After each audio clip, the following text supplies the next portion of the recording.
सरकार की योजनाएं 50-100 साल तक के लिए लागू होती हैं। हम लोगों ने उस दिन लाठियां तो खाई। सरकार अडानी मामले पे पूरी तरीके से नेकेड हो चुकी है। वो हिंदू धर्म की मान्यताओं और संस्कृति का ज्ञान नहीं है। मेरी खुली चुनौती है पुलिस वालों, जिन धाराओं में मुकदमे लगाए गए हैं, क्या पुलिस बल उसको साबित कर पाएगी? राहुल गांधी जी को माफ़ी मांगने का कोई आधार होना चाहिए। भाजपा ने सावरकर को बदनाम करने का कुछ प्रयास किया।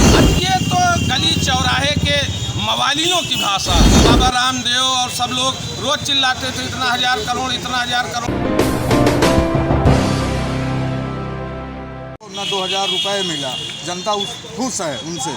आप आरोप लगा रहे हैं। नहीं, ये जनता को कांग्रेस ने क्या दिया ये जनता जानती है। कांग्रेस की सरकार ने आप हमारे देशवासियों को RTE दिया, शिक्षा, जिससे आप स्वयं मजबूत हो सकते हैं। हम किसी को पैसा देके, किसी को राशन देके, राशन एक वो त्रासदी आई थी कोरोना की, उसके लिए देना था। अभी इसको तो ये चुनावी अपना हथकंडा बना लिए हैं। और बाकी कांग्रेस ने क्या नहीं दिया? आपको शिक्षा का अधिकार दिया, आपको सूचना का अधिकार दिया। ये इंदिरा गांधी आवास योजना आज की चलाई है। ये स्वच्छ भारत मिशन के तहत जो ये अब शौचालय दे रही है, तो कांग्रेस सरकार की ही योजना थी पहले। कौन सी ऐसी चीज़ है जो कांग्रेस ने नहीं दी? कांग्रेस ने आपको बैंकों को राष्ट्रीयकृत करके दिया, जिससे आप जो है अपने पैसे की सुरक्षा कर सकते हैं। आज ये सब चीज़ें हैं, राशन दे देना, और ये तो क्षणिक है। सरकार की योजनाएं 50-100 साल तक के लिए लागू होती हैं। ये योजनाएं साल 2 साल के लिए लागू हैं। इसके खिलाफ सरकार का एक नया कदम था जो कभी होता नहीं। हमारे कार्यालय प्रांगण के भीतर, हम अपने कार्यालय के अंदर हैं, वहाँ घुस के पुलिस ने जो लाठीचार्ज किया, वो दर्शाता है कि पूरी सरकार किस तरीके से राहुल गांधी जी को लेके दबाव में है, डर में है। और हमारे नेता राहुल गांधी कहते हैं कि डरो मत। ये हम कांग्रेसियों के भीतर एक नए जोश का संवर्धन करता है, जिसके कारण हम लोगों ने उस दिन लाठियाँ तो खाई। लाठियाँ तो आज़ादी की लड़ाई के समय भी हमारे स्वतंत्रता संग्राम सेनानियों ने खाई। अगर आज हम लोगों के ऊपर इस तरीके से बर्बर लाठीचार्ज किया गया है, तो वो दर्शाता है कि सरकार डरी हुई है, सरकार कानून से भाग रही है, सरकार अडानी मामले पे पूरी तरीके से नेकेड हो चुकी है। भाजपा के प्रवक्ता कह रहे हैं आप लोग एक हिंसा भड़काने के लिए जुलूस निकाले। उसी दिन रामनवमी का जुलूस निकल रहा था, आप लोग उस दिन क्यों चुने? आप रामनवमी ये एक भाजपा का तिथि नहीं है, ये पूरे देश की तिथि है। रामनवमी मनाने का उद्देश्य क्या है, शायद ये भाजपा वालों को नहीं पता है।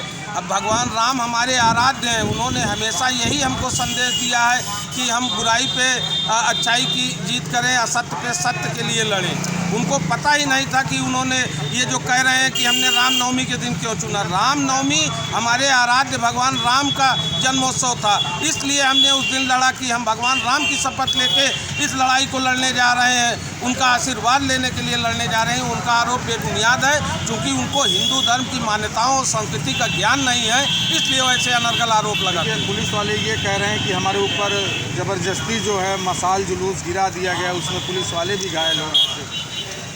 मेरी खुली चुनौती है पुलिस वालों से, जो भी अधिकारी हैं, वो एक भी दिखा दें कि हम कहीं रोड पे हों मशाल लेके या कुछ लेके, न लाठी लेके न मशाल लेके। हम जो कुछ भी हैं, हम अपने प्रांगण के भीतर हैं। आप अब घर घर में घुस घुस के ये जांच करेंगे कि आप क्या लेके रखते हैं, क्या। और हम लोगों का तो एक सांकेतिक जुलूस था, हम लोग अपने प्रांगण के भीतर थे।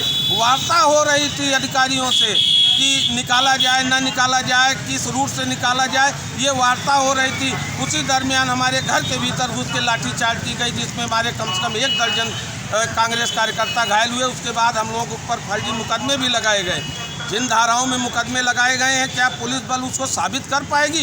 कभी नहीं साबित कर पाएगी। भाजपा के प्रवक्ता कह रहे हैं अगर राहुल गांधी माफ़ी मांग लेते तो आप ये ना। राहुल गांधी जी किस बात पे माफ़ी मांगे? राहुल गांधी जी को माफ़ी मांगने का कोई आधार होना चाहिए। राहुल गांधी जी से जहां त्रुटि होती है, अभी फिलहाल तो सावरकर को भी राहुल गांधी ने टारगेट पे ले लिया। सावरकर को देखिए, सावरकर एक विचारधारा का अंग है, वो दूसरी विचारधारा के हैं, हम दूसरी विचारधारा के हैं। वीर सावरकर को कभी किसी, आज हमारा 70-75 साल का आज़ादी का इतिहास रहा, हम लोगों ने कभी क्रिटिसाइज नहीं किया।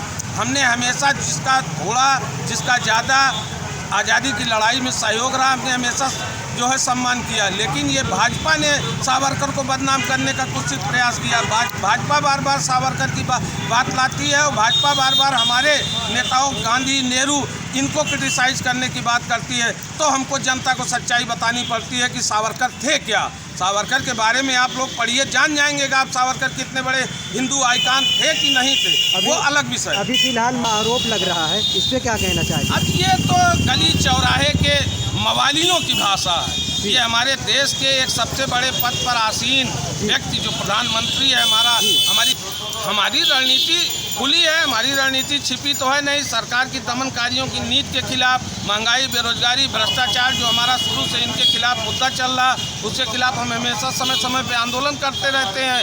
हम 5 तारीख को फिर कर रहे हैं। कहा जा रहा है कि जो ना आने वाले 2024 चुनाव को लेकर विपक्ष ने इसलिए कदम उठाया, उस पर क्या कहना चाहते हैं जी? आने वाले 2024 क्या मतलब जो राहुल सरकार का उस पर क्या कुछ प्रभाव पड़ेगा?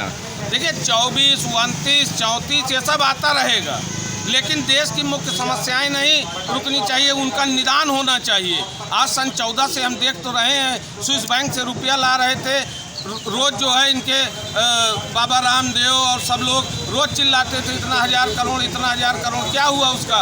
2 करोड़ पर एनम रोजगार देने का वादा था, क्या हुआ? हम उसको भूल जाएं।